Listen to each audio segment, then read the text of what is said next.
You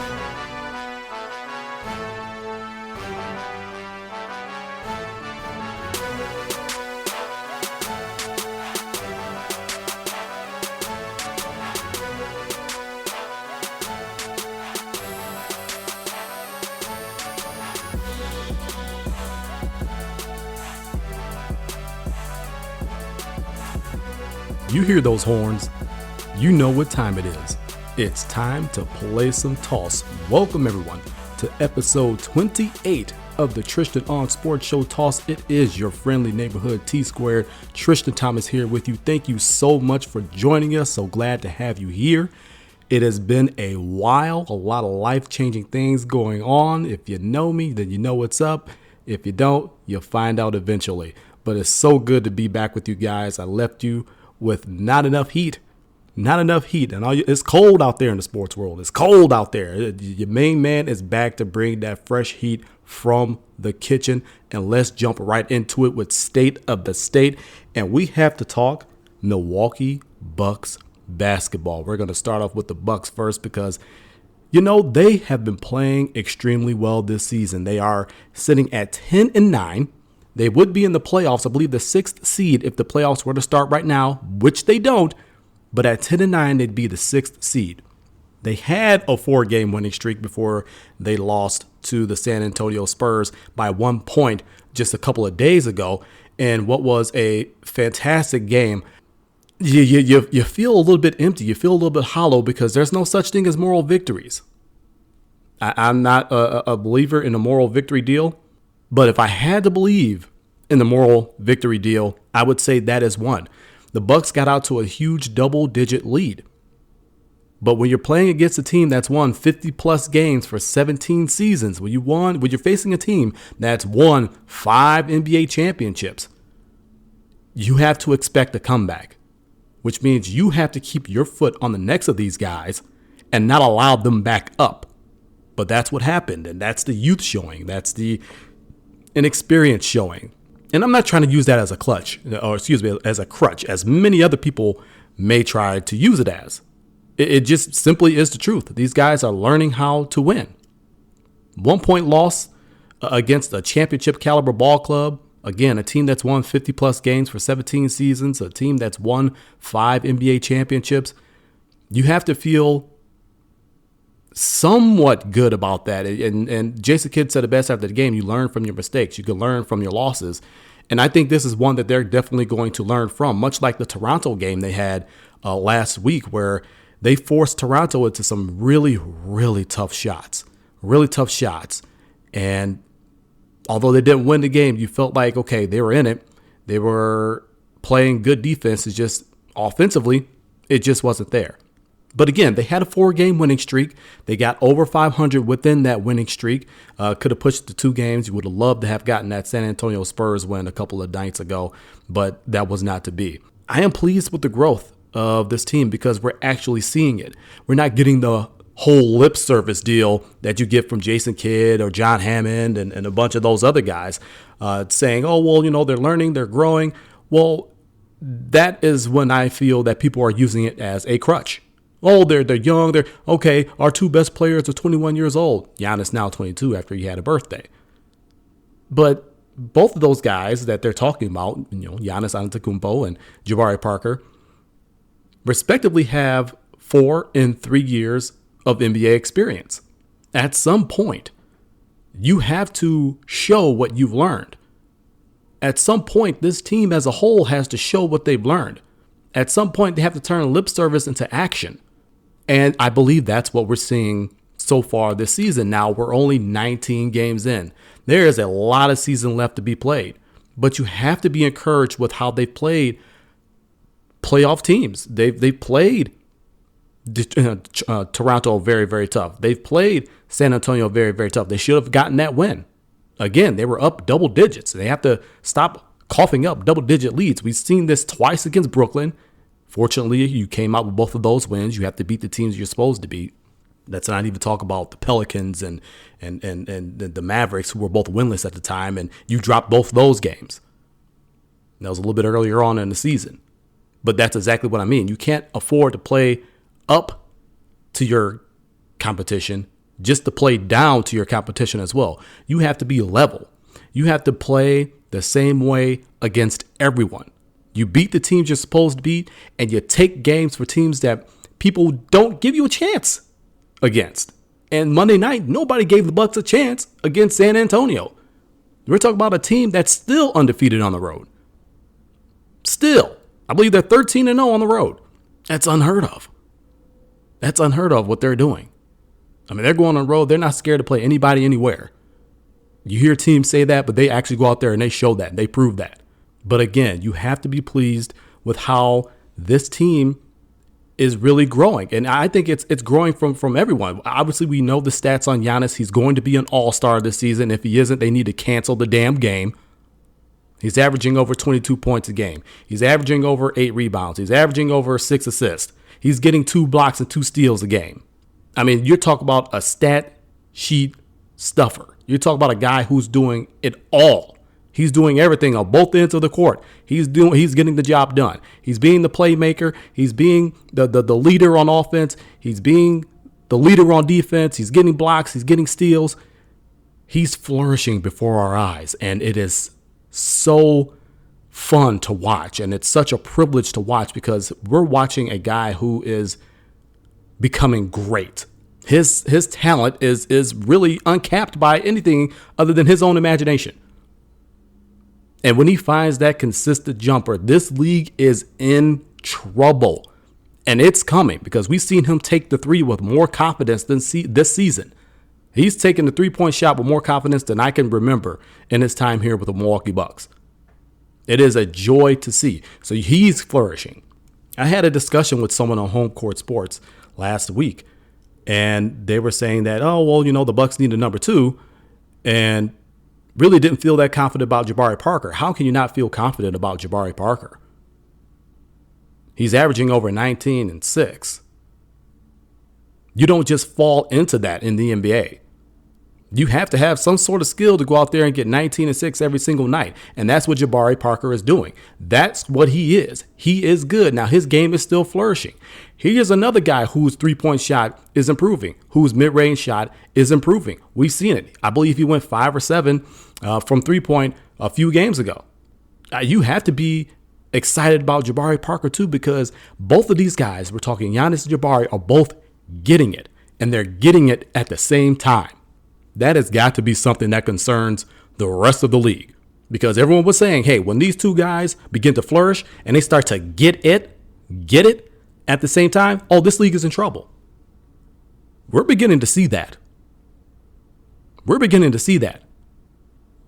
There were times in a game against the Cavaliers that LeBron James was on Giannis and he couldn't handle him. And I tweeted out on @the20double, my Twitter. We're seeing it, folks. LeBron James is having problems with Giannis. The best player in the world is having problems with Giannis. And so many people felt that was something that was going to happen maybe a couple of years from now. Maybe when LeBron is, in his age 34, 35 season, and maybe he loses a step or two or something of the latter. No. We saw that last night. Or a few nights ago against the Cavaliers, a game that the Bucks won. Part of that 4-game winning streak. It is a joy to see this team come together. And when I say everybody's flourishing, I mean everyone's flourishing.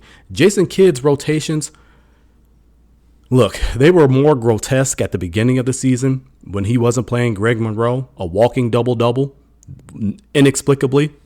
I know there's a lot of rumors. There's a lot of conspiracy theories out there on what happened and why wasn't Monroe playing and what's going on and what's going on behind the scenes and so on and so forth.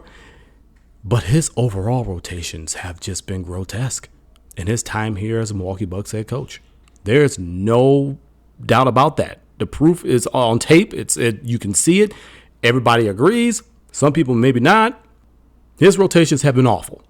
But now you see him kind of falling into a consistent routine with his rotations. His starting lineup fluctuates very little. For the most part, he starts the same starting 5. Now, I know a couple of games ago, he started Beasley over Snell. Did that for a couple of games. But for the most part, Snell's in that starting lineup, and you have to be pleased with what Snell is giving you, as well as Beasley. Beasley came out and said his goal is to get a point a minute. I mean, he made no mistake about what he was here to do, what his goals are, and he's coming off the bench with that. You need to have that good instant offense bench mentality if you're going to be that sixth guy, that guy directly off the bench. And he has that, and he's played a little bit of good defense. Tony Snell, he's really giving you some pretty decent three-point shooting, but he's also giving you really good perimeter defense. Really good perimeter defense. So you have to be pleased with both of those trades. I think the Bucks won both of those trades. They're getting excellent value out of both of those guys, and they're playing pivotal roles on this squad early on in this season. You hope that continues throughout the entire season. But you have to be pleased with the moves from the front office, but you have to be pleased with Jason Kidd finally starting to get it. You need to have a consistent rotation in order to garner consistent success and consistent results. And I think he's beginning to get that. And now you're seeing the Bucks kind of get into a groove. Now you see guys understanding their roles. And they're able to go out there and execute their roles a lot better. You're starting to see all that. This is exactly the direction that you wanted to go. These are the results that you wanted to see. You wanted to see Giannis and Jabari flourish at the same time and start to get it at the same time. And you just wish Chris Middleton was healthy. I know there's a story out there saying that he may come back at the end of the season and so on and so forth, depending on where they are. Are they in the playoff hunt? Are they in the playoffs? Don't rush him. If he doesn't need to be there, don't put him there. I would much rather see him sit out the entire season and come back healthy next year. He tore his hamstring completely off the bone. I mean, that is brutally devastating. The only other time I've ever seen that was in wrestling, and that was with Triple H when he tore his, I believe he tore his hamstring completely off the bone. Either way, it was devastating. I believe he did it twice. It might have been his quad or it might have been his hamstring, but he completely off the bone. And he was out for, close to a year both times. Devastating injury. So don't rush him back. Let him do the rehab. Let him go through it. I saw him doing some work with Kevin Garnett, and big up to Kevin Garnett coming in and help the young guys, and for the young guys really going by him and being sponges and trying to soak up some of that knowledge, because some people may not like Kevin Garnett, but the fact that he's going to be a Hall of Famer, he's a world champion, he's an MVP, he's an all-star, he's done it all in this league, done it all for a very long time. Again, going to be a Hall of Famer, who better to learn from? You have a Hall of Fame coach who's able to bring in Hall of Fame players to help you. When was the last time a Bucks coach did that? When was the last time a Bucks coach did that? I don't remember George Karl doing that. I don't remember Terry Stotts doing that. I damn sure don't remember Larry Drew doing that. When was the last time someone did that? So you have to be pleased with the direction that he's going in as far as with his coaching and his rotations and these players really starting to get it. And guys being able to settle into their roles and understand what's going on and what they're doing. I mean, there's a long list of guys who I can name that have really stepped up this season so far. Greg Monroe, another guy. I will defend the Greg Monroe signing forever. It was a good signing. You knew what you were getting out of him. You were getting a double-double. You weren't going to get that big-time rim protector that you wanted. He's an offensive force on the inside, and he's a damn good rebounder. That's what you were getting, and he gave you as advertised last season. And the fact that he had a bunch of DMP CDs this season, that's on Jason Kidd's head. But given his time, every time he's stepped onto that court, he's given you maximum effort, and he's also played a bit better defense. Go back and look at the tape. He stepped it up a little bit defensively. He's a center that can get out there on the perimeter and steal the ball. He's still not the rim protector that you would like, but his overall defense has improved. So he's another guy walking double-double. He's contributing off the bench. A lot of people, myself, felt like maybe he didn't want to be on the bench. A lot of people were saying, well, Greg Monroe just doesn't fit. I felt that he did. It's just the fact that they needed to figure out a way to best utilize him. And maybe this was the way. I knew I raised an eyebrow when they said they were sending him to the bench. I knew I didn't think he would accept that role on the bench. As far as I know, he may even still be trade bait. But so far, so good. It's working. So kudos to everybody on the Milwaukee Bucks squad. I mean, they're really stepping it up. Really stepping it up. And it has you excited. Again, I went to bat with Tom Kurtz, director of Time Warner Cable Sports Channel. We've done many work together over the years.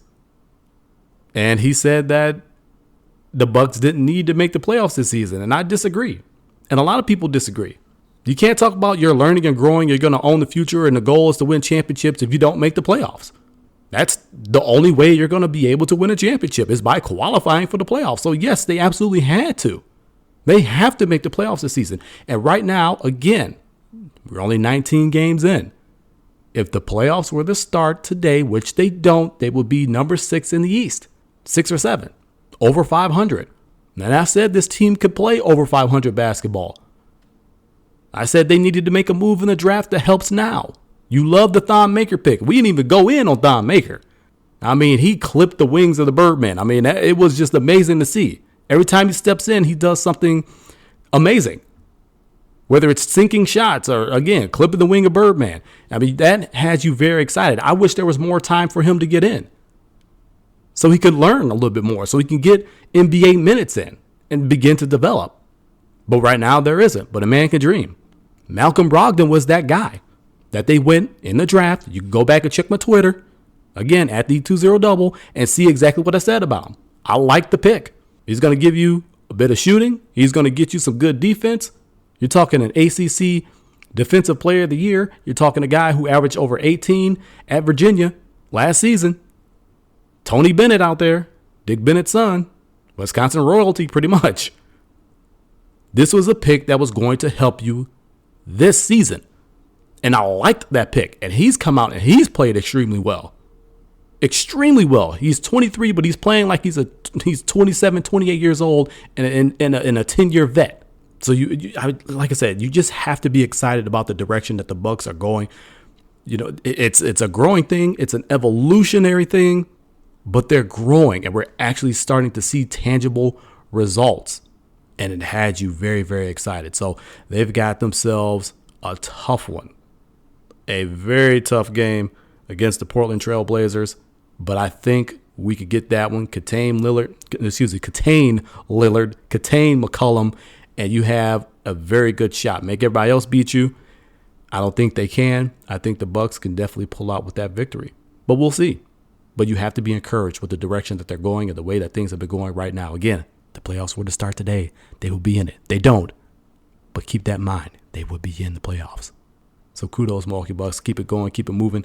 We take the T-Squared Express up to Green Bay, Wisconsin, where we're going to talk a little bit of Packers football. Now, I intentionally did not start with the Green Bay Packers because I felt that the Milwaukee Bucks deserved the love off top for what they're doing and the fact that they're growing and the fact that we're actually starting to see the tangible results that we all felt we could see out of this squad when they play excellently on both ends of the floor. The Green Bay Packers. Oh, man. I don't know how many articles I wrote. I don't know how many times I've gone on air and spoke about the schedule and spoke about Jordy Nelson coming back and opening things up for everyone and Aaron Rodgers being back to his old self because he's got Jordy Nelson and Eddie Lacy being in shape and how much of a factor that was going to be and how much better this team was going to be. And we were going to see the 10-6 struggling to score ball club from last season. Well, that really totally ain't the case. Now, before the last time we spoke, you know, the Packers really weren't playing football yet. That's how long we've been apart, and I'm sorry for that, but it won't happen again. They weren't playing real football yet. Now they're playing real football. I had to see them catch that L against Minnesota in week 2 by 3 points while I was out in Las Vegas and had Stephen A. Smith goes off on Dallas Cowboys fans, calling them delusional and the worst fan base in the history of sports. I would say the Seahawks and Vikings fans are right up there with them because they're all bandwagoners. Yeah, I said it and I didn't stutter. They're all bandwagoners. They only care when they're doing well. Then they're coming out the woodworks. But when they're not doing well, they're on another team's wagon. They on they jock. Had a guy come up to me while I was in the casino in Las Vegas after that loss. And I mean, that game just put a damper on the rest of my night. I mean, understand, I wasn't in Wisconsin. I was in Las Vegas. 2 hours behind. So while the game ended about 10, 11 o'clock Central Time, Pacific time. It was about 8, 9 o'clock that game ended. So the night was very young, especially for Vegas. Had some events to go out to. I didn't want to go to any of them. I was totally decked out. I had my Eddie Lacy jersey on. Had my Green Bay Packer Nike Dunks on. I was ready for action. And then they put up that type of game. Now, you have to give credit to the Vikings defense. They're Super Bowl caliber, or at least they were. Still a very tough defense, but they were playing a lot better when they got off to that 5-0 start. But the guy came up, and he was wearing Minnesota purple. And I just knew he was going to say some mess, because that's just how all the fans were. And he's pointing to his arm. And he walks up to me and my group, asking, "Does anybody know how the Vikings did today? Do you know? Oh, you're the guys, just the guys I wanted to see. Anybody knows how the Vikings did?" As he's tapping his arm. Now, I'm thinking, okay, stay the hell away from me, dude. You got lice or something? Because I don't want that. Also, your breath ain't fresh. You might want to go and take care of that. But he's pointing to his arm. And I take a quick look, and it's the worst tattoo I've ever seen. It's supposed to be of the Vikings logo. But it looked like somebody took a safety pin, heated it up, dipped it in ink, and did the tattoo that way in his mom's basement. That's what it looked like. Tattered, rattered, ugly, horrible. But hey, that's the Minnesota Vikings fan base. That's just who they are. They're some of the worst people. If we lose graciously. And we did. All the Packers fans that were in the bar that we were at, man, we were bummed out, kind of put a damper on our day. But you know what? The few civil Vikings fans that were there, hey, bought them a drink, had a nice time. But everybody else, just awful. So I just had to get that out there. But that said, for as horrible, wretched, horrid, ugly as Vikings fans are, that's how the Green Bay Packers were playing until a couple of games ago. They went on a 4-game losing streak, gave up 30-plus points in 4 straight games for the first time since 1953. Eddie Lacy went down for the season. Ankle surgery. Sam Shields went out for the season. Concussion. We may never see either one of those guys in the Packers uniform ever again because Sam Shields and his concussions. And when Mike McCarthy comes out and says something like, hey, Sam needs to get healthy for his life and for his family. He kind of said almost the same thing when they were talking about Nick Collins when he got that neck injury and Nick Collins never played another snap. So you have to wonder if you're going to see Sam Shields. And then Eddie Lacy, the only way I see him ever coming back to the Green Bay Packers is if he takes a gigantic discount. And quite honestly, I just don't foresee that happening. I could be wrong. I hope I'm wrong. When he's right, he's one of the better backs. And when he was healthy this season, he was a damn good back. Now, Mike McCarthy decided not to run him at any point this season 20 times a game. The most carries he had in a game this season was 17. So at that point, everybody's saying, oh, the Packers don't have a running game. No, they did have a running game. It's the difference between not having a running game and refusing to run. And Mike McCarthy was refusing to run the football. Now they don't have a running game. They went through Niall Davis, cut him. He ended up, after all that, ended up going back to the Chiefs. You tried to start James Starks, who was also out for a good chunk of time this season because he had a knee injury. He's starting him. He's not effective. He's a good change of pace back, but he ain't effective as a starter. I've always said that. He's a good number 2, but trying to carry the load, look, in the playoffs, that's fine.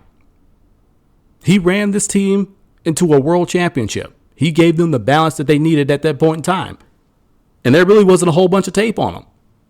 So it worked out to your advantage. You could start him then. But when they got the tape on him, now he's not that effective as a starter. He's a very good change of pace back. He's a very good number 2. Then the Seahawks decided to cut Tristain Michael after Thomas Rawls got healthy. And Rawls is out there balling. We got to see that dude this Sunday. But they picked up Tristain Michael.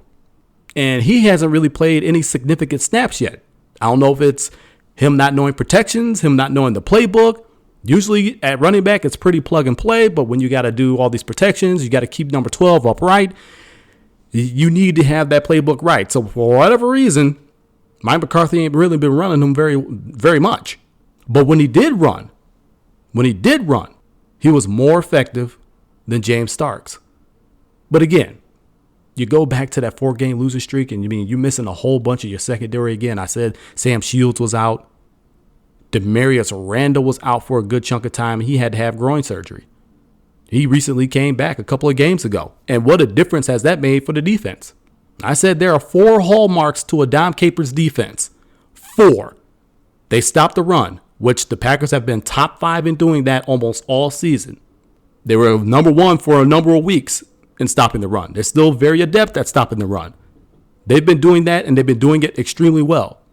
2, they play the pass well, which allows them to 3, blitz exotically and effectively. And when they blitz, that causes the number 4 hallmark, turnovers. Those are the 4 hallmarks of a Dom Capers defense. The only thing they were doing well for a number of weeks, while they were missing Sam Shields, while they were missing Demarius Randall as their 2 starting corners, was stop the run. And because that's all they could do, they were getting torched because every team knew, okay, we're not going to be able to run the ball against these guys. But they got Ladarius Gunter and Demetri Goodson, who, sidebar, I hope he gets healthy, because that leg injury that he suffered was gross. It was bad. But they had Ladarius Gunter and Demetri Goodson back there, and they couldn't stop a nosebleed. Between the 2 of them, they could not stop a nosebleed. I mean, it was pathetic. Nobody was scared of this defense because they knew they had to go and play zone. And there's always holes in that zone, which means that they were going to get shredded across the middle of the field, which most times they did. But then when they decided to go and air it out, it was always a completion, and it was usually for a long touchdown. Bring back Demarius Randall. Now all of a sudden you have one of your 2 top corners back there. You have at least one side of the field covered.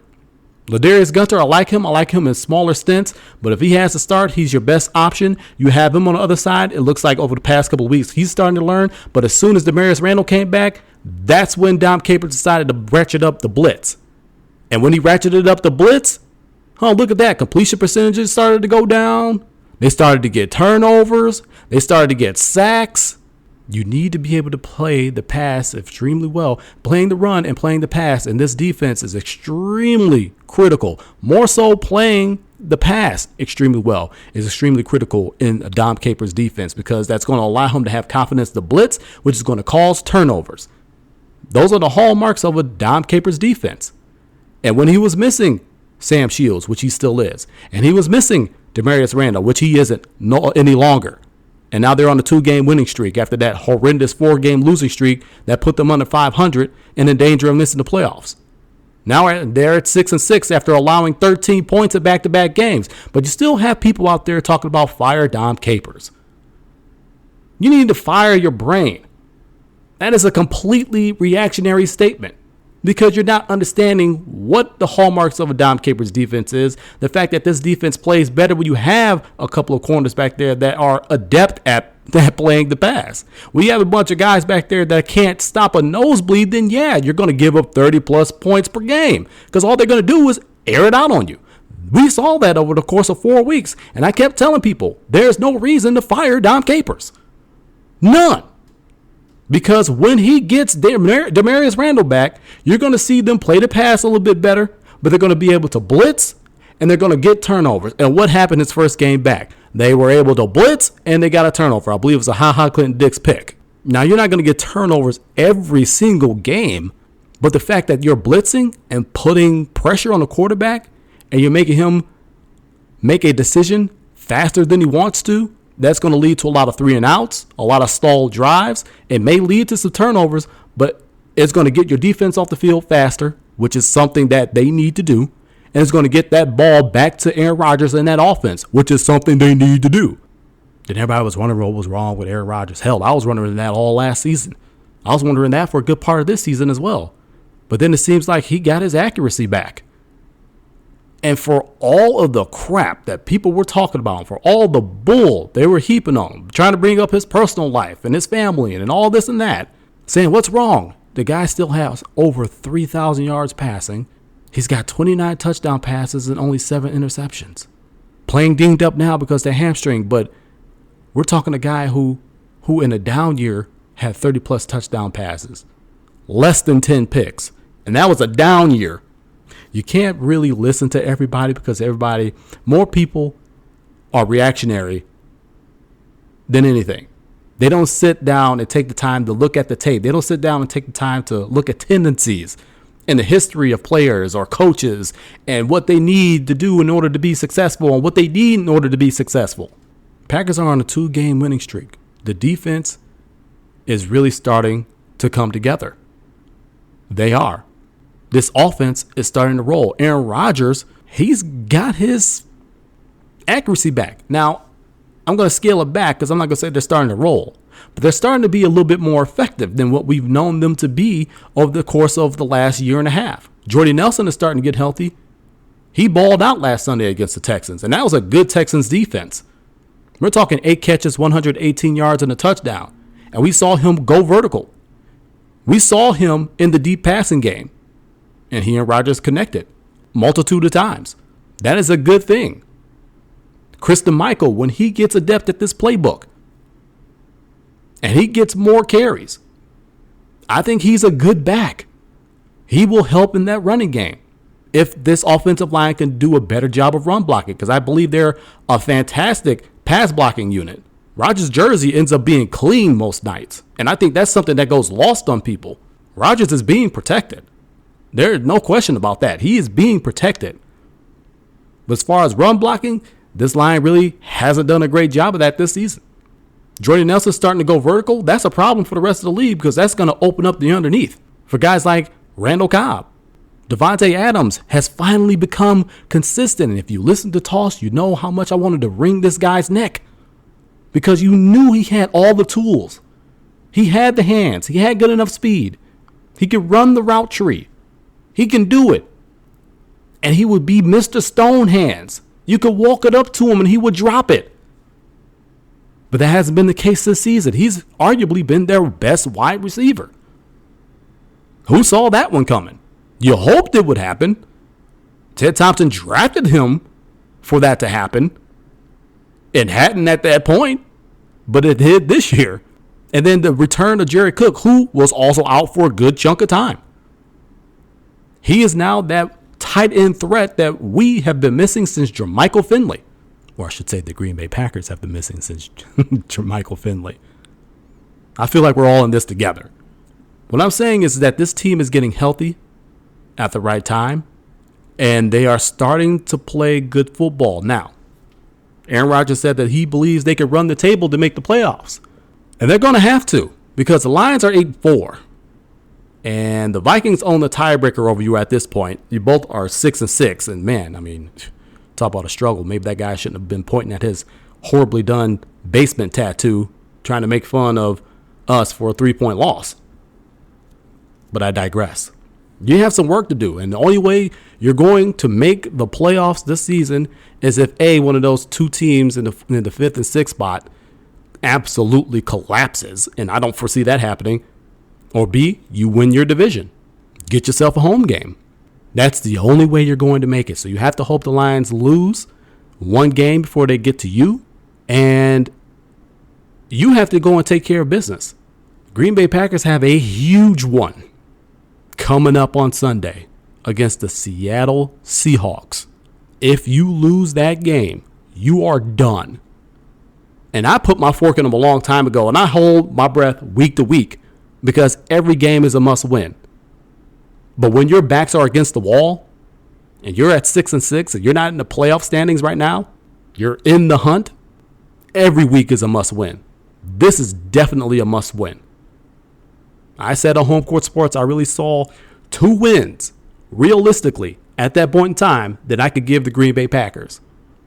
The Texans, which they got, and the Bears in a couple of weeks. They went and snatched one from the Eagles on Monday Night Football a couple of weeks ago. So they're already beating my predictions. And I'll gladly be wrong about that.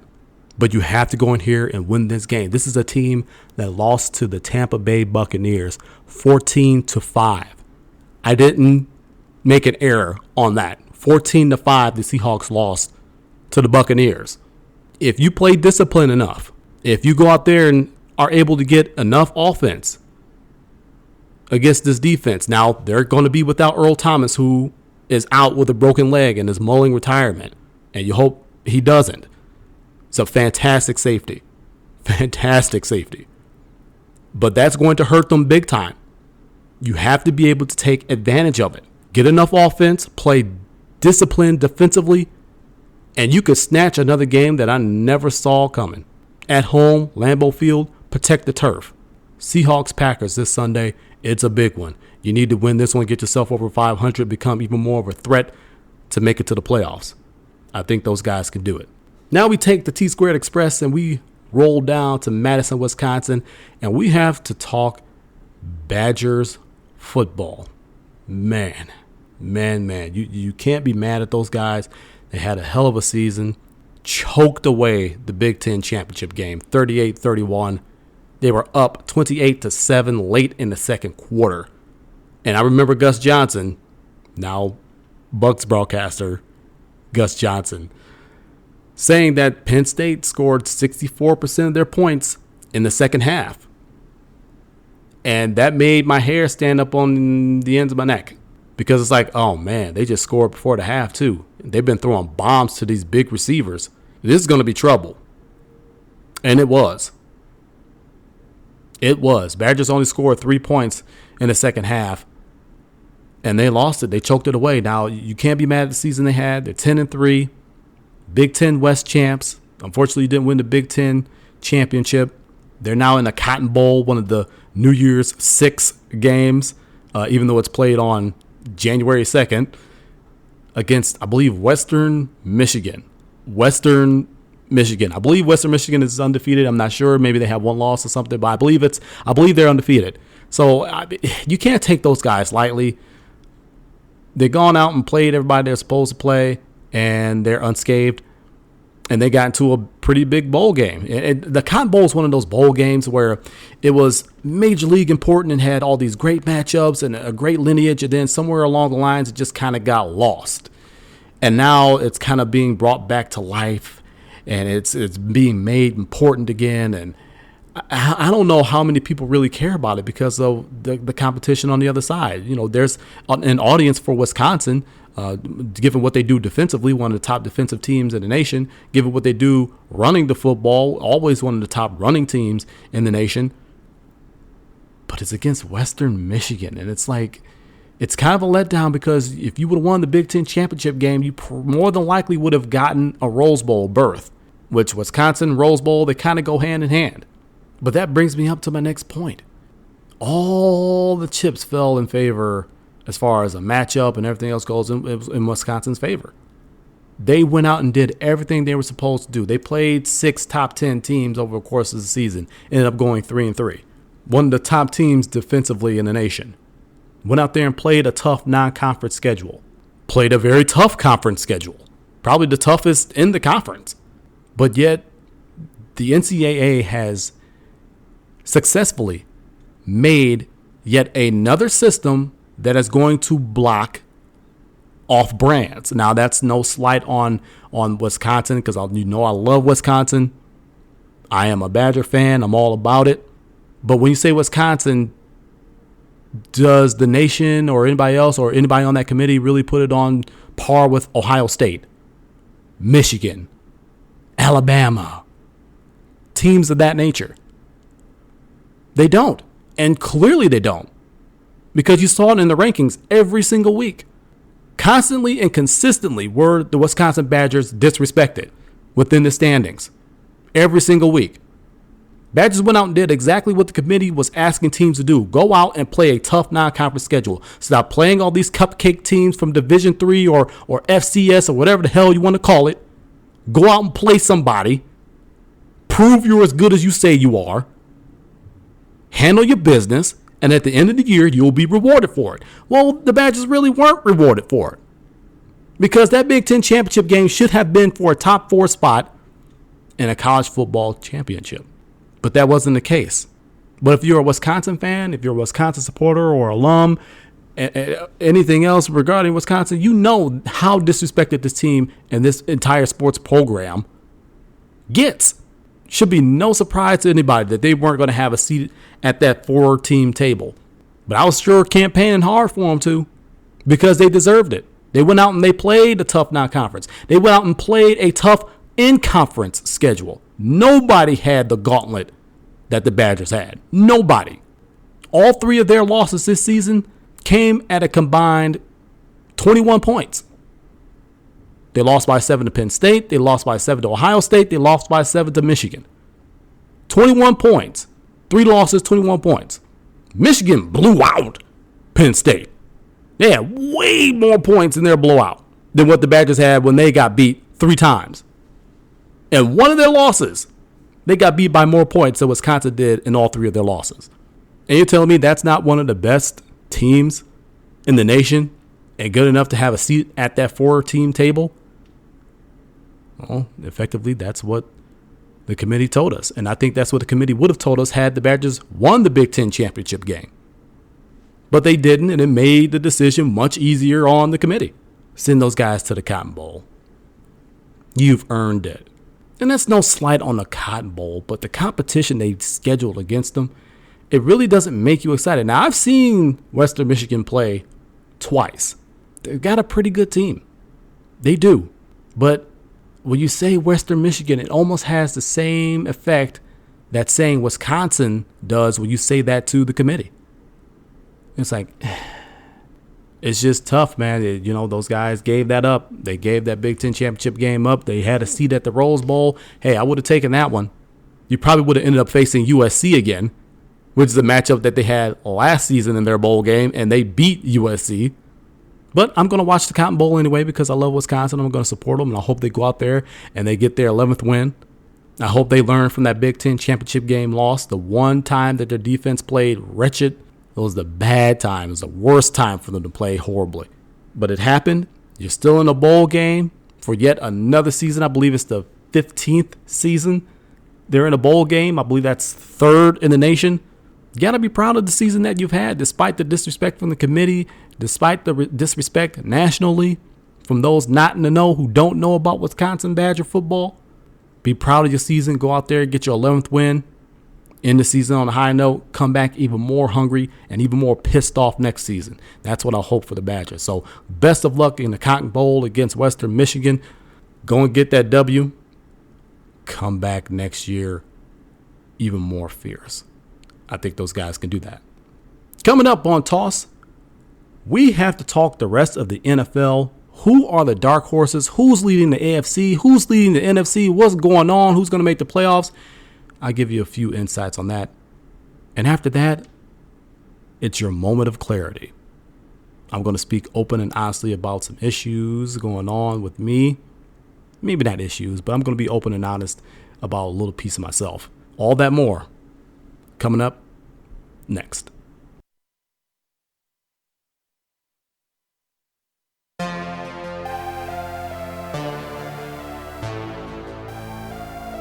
Home Court Sports is your spot for outstanding Bucks coverage, outstanding Packers coverage, outstanding Wisconsin everything, and nationally. You get your music, you get your sports, you get life. It's Home Court Sports on blogtalkradio.com Wednesdays from 7 to 9 p.m. Central Standard Time. Again, only on Blog Talk Radio. Welcome back to Toss, everybody. It's your friendly neighborhood T-Squared Tristan Thomas here with you. Let's talk NFL. We got to talk AFC. And when you say the AFC, and I ask the question, who's on top of the AFC? Who's the best team? And automatically, you're probably going to think the New England Patriots. And the New England Patriots do have a very good record. They're 10-2. Tom Brady came back after his 4-game suspension, absolutely balling. Max Kellerman from First Take is saying that he doesn't deserve the MVP award because, well, he missed 4 games. If he goes out and blows all the other guys out the water with his stats and his play and he's getting his team to the best record in the AFC, then he absolutely deserves the MVP. He is definitely a candidate. You can't deny him that. He is definitely a candidate. Max was even trying to put him as a candidate because he missed 4 games. Max is usually wrong, and he's wrong on that. But for as good as the New England Patriots are at 10-2, a team that I said on Home Court Sports would be a very good team this season actually has the number 1 seed currently in the AFC. That's right. It ain't the Patriots that have the number 1 seed right now. It's the Oakland Raiders at 10-2. If the playoffs were to start right now, the road to Super Bowl 51 in the AFC will go through Oakland, a team that's going to go to Las Vegas sometime very soon. I said that they would be very good. Very good. I knew offensively they would definitely get the job done. Defensively, they had some questions. You know, you got Khalil Mack over there, but right now it's really just makeshift defense. They're trying to get the job done. But offensively, you got Derek Carr. He's an MVP candidate. He's brought this team back from deficits in the fourth quarter a bunch this season. Amari Cooper is a stud receiver. Michael Crabtree is showing you that he is also a stud wide receiver. People forget the things he did down at Texas Tech. The guy was he was a beast down there, and he's showing you that he can get the job done on the NFL field too. That's a guy that gets slept on a lot, and he shouldn't be. He's really, really good. Latavius Murray, the running back, all he does is just score touchdowns. It's a rotation back there in the backfield. He's got a couple other guys there with him, but when it comes down to it, it's Latavius Murray with that football plunging into the end zone, getting his team in position to score, if not scoring himself. That's a team that I really said was a dark horse that really could do some good damage in the AFC, and they are doing it. They are currently the number 1 seed. They are 10-2. Got to be proud of those guys, man. They're playing in probably the toughest division in all of football, the AFC West. You're talking you got the Raiders at 10-2. You got Kansas City, I believe, is 9-3. The Broncos, I believe, are 8-4. Chargers are like 5-6 or 6-6, so they're almost at 500. I mean, you're talking about one of the better divisions in all of football, and those guys are sitting on top of it. So you got to give them all the props in the world. Man, it's crazy. It's crazy to see them there. It's been a long time since we've seen them in first place this late in the season. But they're doing it, man. Those young guys are coming together, and they're putting it all together right now. Jack Del Rio is a good coach. He's the right coach at the right time for those guys. Believes in them, trusts them, and it's paying dividends. So kudos to the Oakland Raiders, man, sitting on top of the AFC. A dark horse that I picked early on in preseason when we discussed it on Home Court Sports, and they're proving me right. Disappointment in that conference, though. Jacksonville. Oh, man. Jacksonville. 2-10. 2-10. I picked them as a dark horse, too. I thought that they would be close to winning that division. I didn't have them winning it, but they would be in the hunt. Right now, they're in the hunt for the number 1 pick. Only team that's got them beat are the Browns. And the only reason why I didn't say the Browns were the disappointing season is because I expected the Browns to be bad this season. I didn't think they'd be 0-12 bad, but I expected them to not really win a lot. So it's not really a surprise when I felt that a bad team was going to be bad. It's only a surprise when I felt that a good team was going to be, or an emerging team was going to be good, and they end up being bad. So that's why I didn't put the Browns as my shock in the AFC, because it's not a shock. I knew they would lose. I just didn't think they would be winless, which hurts because Hugh Jackson is a very good coach. He's just had some of the worst luck possible. I mean, you're talking about they're running with an injured team. They've had multiple quarterbacks this season. You're talking about RG3 who went down, and there's some talk about him coming back maybe in a game or two. See what you get out of him. Cody Kessler, rookie. He's actually played well in his time at quarterback spot. McCown has played this season. I mean, so you've had a host of guys back there because of injury. And I mean, there's been injuries all over the place. I mean, Terrell Pryor has been a revelation, though. He's finally made that transition from quarterback to wide receiver, and he's becoming a good one. Got to give him props for that. He knew he was going to make it as a quarterback in this league. He wanted to play this game so badly and so much that he decided to go and change positions, and he's excelling at it. On a bad team, but he's excelling at it. So you got to give him all the credit in the world for doing that, because that is difficult from going to playing one position all your life to now on the pro level trying to learn how to play a different position. It's not easy. So kudos to him. But, man, you kind of feel bad for the Browns. You hope they don't run the reverse table. But where do you see a win at? I don't really see a win in there anywhere. And Hugh Jackson has those guys fighting hard, but it's just not enough. It's just not enough. I hope they don't go 0-16, but I just don't see another win on their schedule or a win at all on their schedule. I just don't. I think they might match the Lions for a winless season. You hope that doesn't happen, but it's looking quite likely. So there's your AFC update. NFC. The Dallas Cowboys are number one in the NFC. 11-1, an 11-game winning streak with a rookie quarterback and a rookie running back. Dak Prescott is playing at an MVP level. Ezekiel Elliott is playing at an MVP level. They are doing things that the Cowboys have not done in many years. And if the playoffs were to start right now, the road to Super Bowl 51 in the NFC would roll through Dallas. Now, I did not see this one coming. That could probably also go as my shock because I did not see this coming from them. I thought they may be a pretty good team, but you know how the Cowboys are. They've been 500 for like the past. And I'm talking overall record, not just season to season. I'm talking overall record over a period of time. They've been at 500. So they've been mediocre. So you never know what to expect from those guys. It could be one of those magical seasons where they go 12-4 like they did a couple seasons ago and make the playoffs. Or they could just be downtrodden because like when Tony Romo got injured last season, they just went downhill.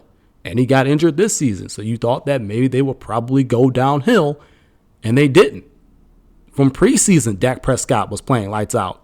And I said it, hey, they found their quarterback. They found their quarterback of the future. Because I truly felt that, okay, he's playing this well. He's definitely going to be here for a while. He's definitely going to take over for Tony Romo. But I thought that was going to come years from now. No, it happened this season. And Romo came out with the whole speech, and he pretty much conceded saying, hey, you know what? This is Dak's team now. I'm going to be there to back him up and help him and support him. You know, I just don't want this to be a distraction. And he did the right thing in doing that. He really did, because the media kept trying to hype up a quarterback controversy because when he got healthy, Jerry Jones is going to make him go and play. He's going to make Jason Garrett pull Dak Prescott and put in Tony Romo. Nope. Not happening. Manufactured quarterback controversy. Dak was playing lights out. He earned that spot. There's no reason that he should lose it. And there's a bunch of people out there that don't believe that you should lose your spot due to injury. Well, when the guy that's in your place is playing better than you have, then you have to rethink that strategy, Cotton. And that's what happened. And we all knew Ezekiel Elliott was going to be legit. That's not a shock. The rate at which he's doing things is a shock, but we knew he was going to be damn good. So Dak Prescott has been a really revelation. The Cowboys can really go as the tops of the NFC, as well as my shock. I can't really say the Packers being a shock. They've been inconsistent. They got themselves into a hole. They've kind of dug themselves out of it. They're at 6-6. They're in a hunt. The Lions pulling out all those games in the fourth quarter. I think they've played the most games with the scores within 7. And they've had a bunch of fourth quarter comebacks. Those guys are not scared to play from a deficit. They find a way to win, and that's exactly what you want. And give all props to Jim Caldwell. I said he was a very good coach. I said people should watch out for the Lions because based on how they played in the second half last season, after the owner cleaned house of a lot of guys. And you got Jim Bob Cooter, which is the name that everybody likes to keep saying on television just because of how what his name is. He's the one offensive coordinator that gets the most publicity and gets his name said the most just because they like saying Cooter. I guarantee you. But besides his name, he's done some fantastic work with Matthew Stafford, who also does not get the credit that he deserves.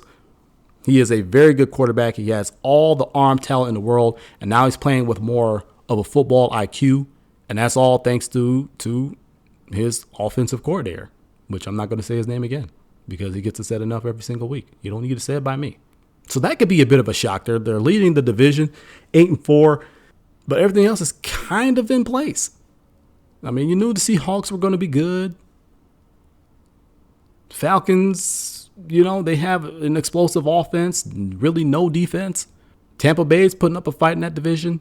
No real flooring shocks other than really the Cowboys and the rate at which they're winning. 11-game winning streak.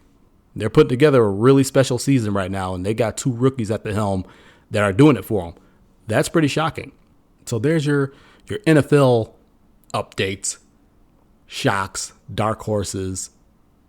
But now I want to give you guys a moment of clarity. And the reason why I call this a moment of clarity is because it's a segment in which I just kind of get some things off my chest, and not really get things off my chest, but really speak from the heart. Not that I don't already, because that's what Toss is all about. It's truthful, opinionated, and passionate. If it isn't, then it just isn't Toss. But in my time away from you guys, and trust me, I missed you guys, and I missed doing this. I've had some life-changing events going on, and it just motivated me to go even harder and pursue my dreams even further. Not that I needed any extra motivation, but it definitely added more motivation. And there's never a thing wrong with that. I don't know how many of you are aware, but ESPN's First Take, the Embrace debate show with Stephen A. Smith and Molly Karam and Max Kellerman now in place of Skip Bayless, held a contest in which a woman and a man would get the opportunity to come on to First Take and debate Stephen A. and Max.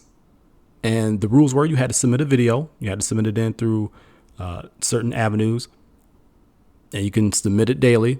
And you would have to bring in your comment on one of the topics of their show and bring in your take on it. And I went hard after it, y'all. I went hard after it. I think I submitted maybe 14 videos. I felt really good about the content that I put out there. And it's all on my YouTube page. You go in and type TM True 12 and you will find all that. Also, you can play Toss there as well. It's uploading there as well. I went hard after this, y'all.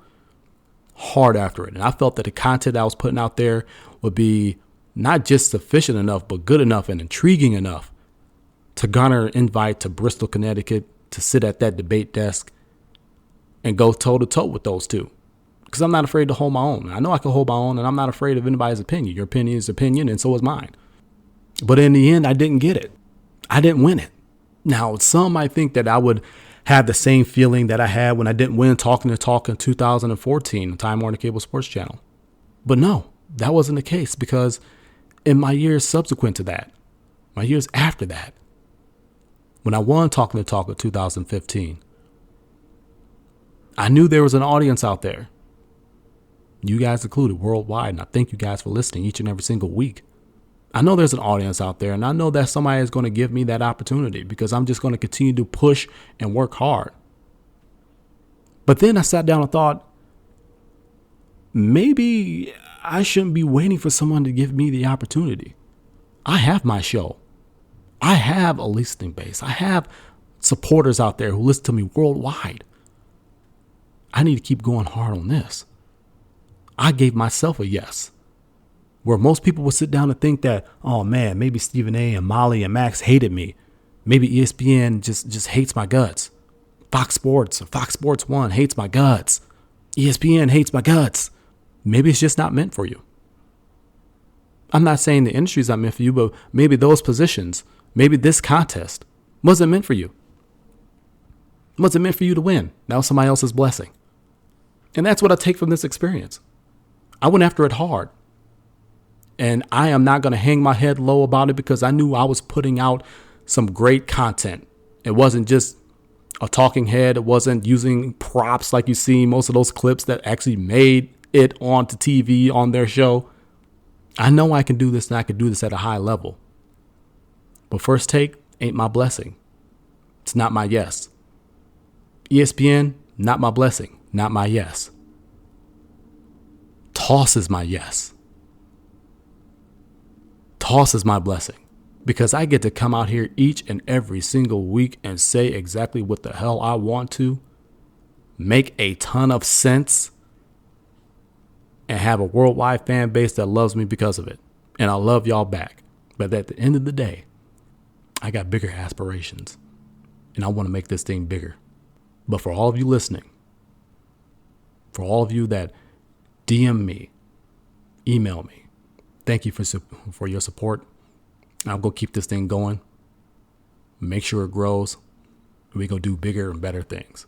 And that is a blessing in my moment of clarity. This is Toss.